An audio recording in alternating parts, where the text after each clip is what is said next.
Hi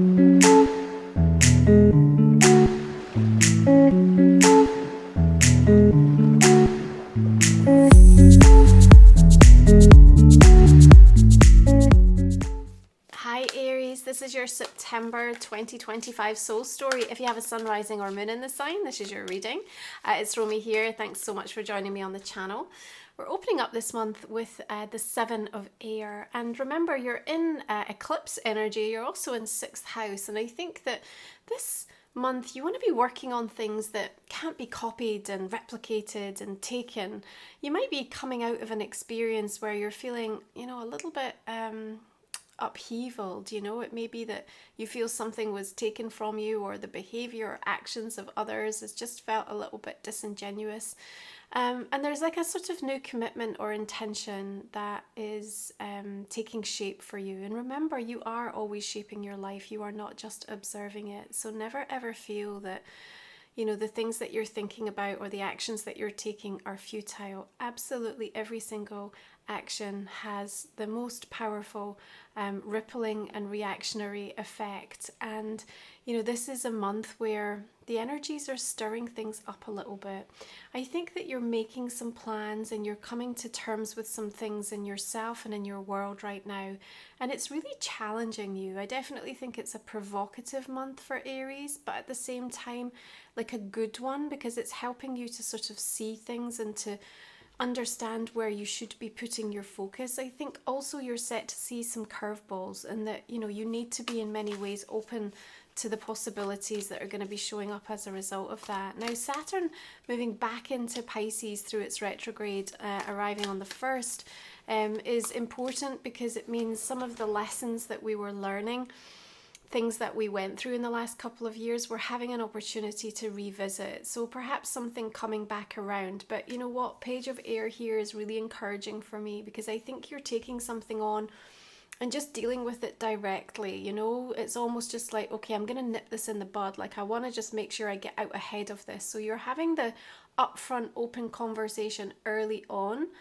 And I think a lot of that is to do with the fact that, you need more freedom. Like, you need some sense of being given the opportunity to do what you need to do in this moment. Okay, so anything that's trying to prevent or resist or is getting in the way of that, I think there's a realization from you that you have to kind of hold your position and stand up for yourself actually early on in this month.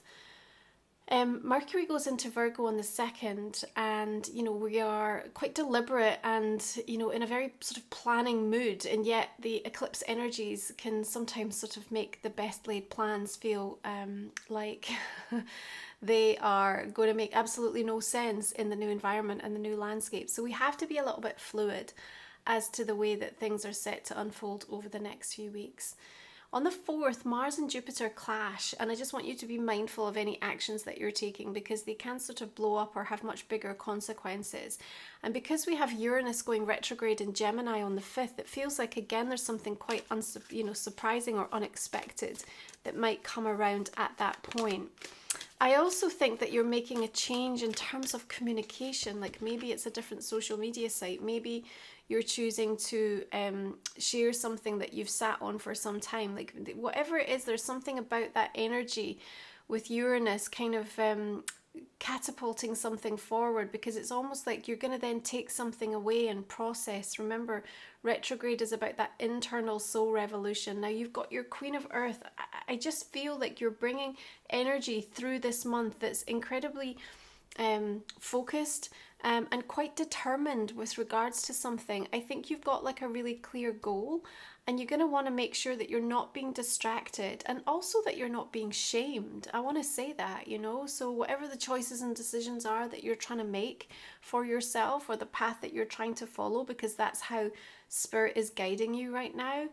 People might have a lot to say, or there may be some opinions coming through, but don't you lose this precious moment, okay, trying to search for something else because you feel like you're being called or distracted by someone else's energy. Things take time, but I think that you are absolutely you're on to something this month. That's what I really want to give you. You are absolutely on to something. Now we've got a lunar eclipse in Pisces arriving on the 7th, and there's somewhat of an emotional intensity that comes with the release point there and something being revealed that hadn't been anticipated. Nonetheless, I think with the coalescing of so many energies in Aries that are sort of inviting that healing to come forth. When we talk about Chiron and Neptune, and I know Saturn's retrograde in Pisces, but shifting direct again into Aries, you're being sort of called out with these bigger lessons of what it is that you need to face and to heal and to deal with. And your Emperor energy is just kind of like, there's this like, right, I need to get it together. Like I need to come into this place of just like, how do I take back control of something? But what precedes that around this lunar eclipse in Pisces is almost just like the final kind of letting go of something that was just honestly feeling like it was a part of a very old story and a very old version of you, but nonetheless you still feel deeply triggered by it, and perhaps with things that are completely non-related, but you're still just holding something in that light. And I also think that whatever it is that trigger connects to, it's also impacted on your confidence in some way, like your confidence either to go for something that you really want or to see yourself in a certain light. So there's some real healing that can emerge through that period. And on the 13th, I want to call out the Sun and Mercury coming together for a really illuminating conversation. And you might have that with somebody that also just calls out to you, listen, what you don't see in this situation or what you don't see about yourself is this, this, and this. And so you've got some really beautiful kind of wisdom that comes through. And I think it helps you to realize that something in yourself that you perceived as a weakness actually wasn't. It was incredibly wise. And so again, the choices that you're making for yourself, the advocating for how you need to do things right now, because they're going to give you space to breathe more easily, is so important. And that Emperor just tells me that you're taking charge and taking control in some respect. If you do feel that there are some forces around you just now that are feeling a little bit over domineering, again, I think around the 13th, you're going to have that ability because of the release of what happens around that eclipse. It's quite profound for you this month, to actually be able to call out or to stand up for something or stand up for yourself. Okay, I feel like that's quite important. We track toward the 19th and we're going to see Venus shifting sign into Virgo, and remember, our love language becomes acts of service. Now we've got Judgment here, okay, and right next to the Emperor, that's quite significant. So, it may be that you have something looming in this month of September, particularly with these eclipses, that comes to light that's about a bigger decision, a bigger crossroads moment. There's a rebirth that's coming as a result of this. I think for you though, it may feel initially uncomfortable before you're almost able to demonstrate your own empowered ability to sort of stand up for yourself and to be really direct and clear, and that sort of gets you over the line and also makes you realize that that was what the test was all along. It wasn't really the thing. It wasn't about what it is that you're having to deal with on the practical level. It was about your energy and the way that it's changing and shifting and evolving and becoming, and that confidence that comes through, it's like the soul assignment that you're on right now is like work on you, invest in you, heal you, celebrate you, respect you. And when you do, it's just like things dissolve that felt like they were problematic. So even though this feels like it's quite dominant in the reading, it also feels to me like it's sort of there. And then the minute that your energy shifts and sort of meets it, like directly acknowledges it, then you've got a clear path through it. Okay.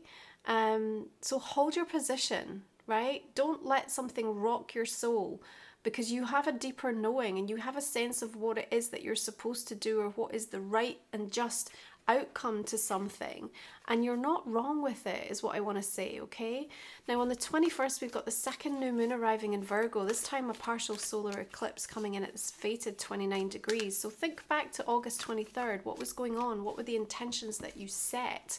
Even though we don't want to manifest around this energy of an eclipse, you've got the Fool. This is what I'm telling you. There's a break free and a breakthrough, and that's very much what eclipse energy does, right? It sort of brings things in unexpectedly. It changes things. It's like, you know, the lights go off, when they come back on, all the furniture in the room is moved, everything looks and feels different.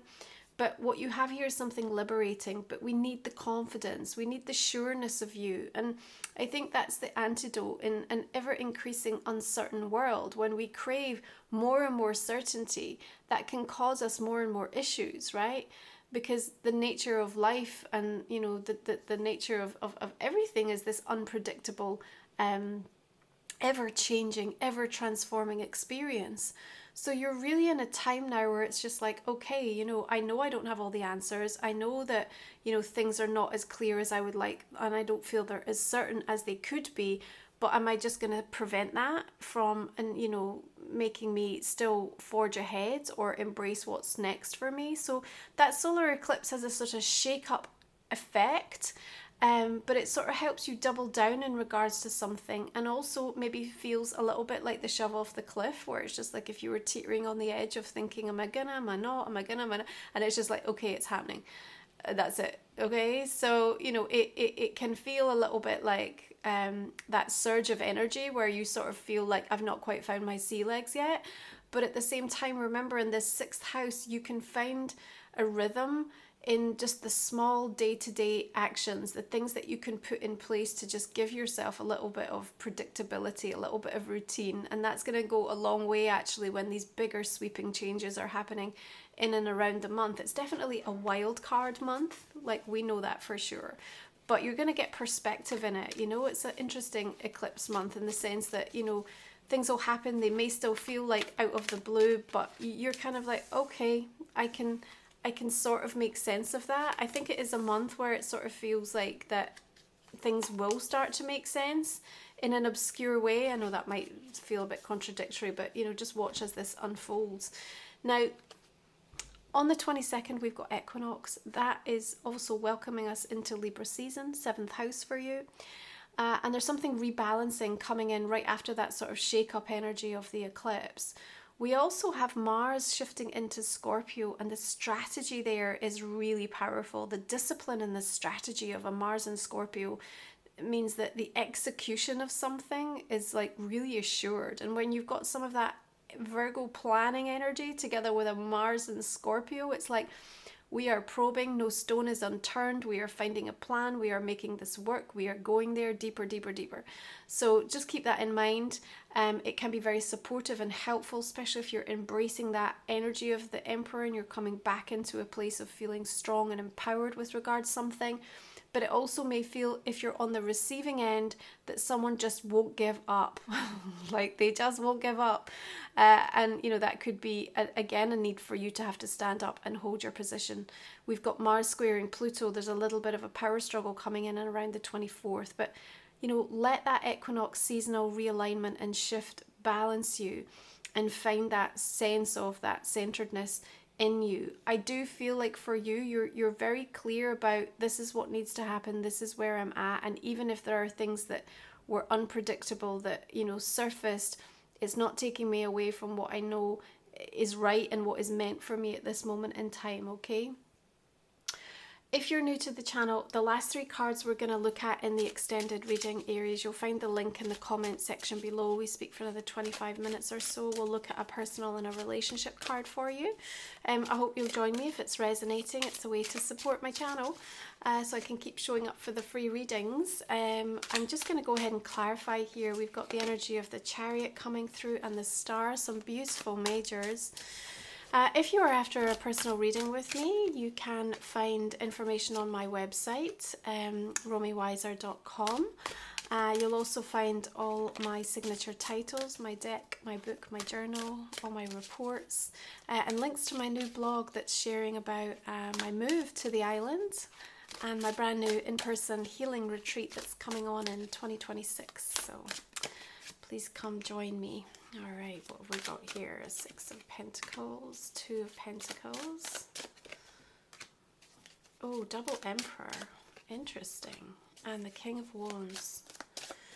There is so much Aryan fire in that, right? I mean, the Emperor is often linked with your sign. It's a cardinal sign. Then we've got that King of Wands. There's some real power there. 8 of Wands, 3 of Cups. You just need to be directing and harnessing it in the right way. That's really going to work well for you. Okay. All the decks that I use are always listed below as well, okay? Right, let's have a look at Life Soul Vision Oracle and see how it wants to add to this conversation. Spirit Crane, Dance with the Divine. We've got Queen of Water, Healing Elixir. We've got energy conversations coming in. Gosh. Sacral Energy, Creative Charge with that Empress. Wow. Might be a bit of an explosive moment this month. What is eclipses after all? There we go. Eclipse revelations. And soul stories coming through here as well. Some big energy conversations happening for you. Gosh. Right, let's have a look at one more oracle for Aries for the month of September. Just keep asking yourself the question this month, does this serve my soul? Okay. You've got the Cave, retreat, time out, self-care, slow down. Not surprised with all of that churn of energy. Okay, thank you so much for being here. I appreciate you, Aries. Have a beautiful month, a great equinox. I will see you again next time. The link is below for the extended. Hope you'll join me there. Bye for now.